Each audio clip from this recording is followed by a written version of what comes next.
এগুলো যে প্রাকৃতিক যে নিয়মে চলে, সে নিয়মের কোনো চেঞ্জ, কোনো পরিবর্তন হয়েছে বলে মনে হয় না। তবে আমরা খুব আজকাল কমিউনিকেশন এত ডেভেলপড যে অনেক দূরের ঘটনাগুলো আমরা খুব সঙ্গে সঙ্গে জানতে পারি এবং মনে হয় যেন আমাদের কাছেই হচ্ছে। তবে এটা হচ্ছে যে আমরা খুব উৎসস্থল, ধরুন মণিপুর থেকে কলকাতা বা শিলিগুড়ি এগুলো খুব কাছাকাছি বলে আমরা বিহার পর্যন্ত এটা অনুভূত হয়েছে, বিহার পর্যন্ত মনে হয়, ঝাড়খণ্ড বিহার পর্যন্ত। আপনারা জানেনই যে 4 বা 3-এর নিচে যেখানে হয়ে যায় সেগুলো আর কি আমরা সাধারণত অনুভব করতে পারি না, অনুভূত হয় না।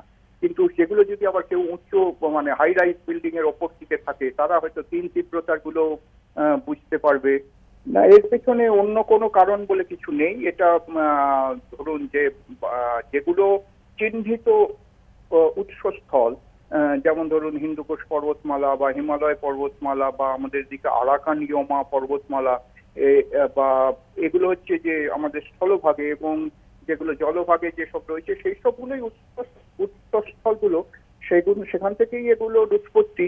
এবং সেইখানে কোনো প্রাকৃতিক নিয়মের কোনো রকম হেরফের হচ্ছে কিনা, কোনো রকম নতুন কোনো জিওলজিক্যাল কোনো বা ভূতাত্ত্বীয় কোনো প্রসেস আবার কিছু তৈরি হচ্ছে কিনা সেরকম জানা নেই, সেরকম মনে করার এখনো কোনো কারণ নেই। এগুলো কি খুব ঘন ঘন হচ্ছে, হঠাৎ কি তার ভূমিকম্প হওয়ার প্রবণতাটা বেড়ে গেছে পৃথিবীর পৃষ্ঠে, ভূপৃষ্ঠে, সেরকম মনে হয় না। ডেইলি প্রায় 20-22টা করে ফেল্ট আর্থকোয়েক হয় পৃথিবীতে।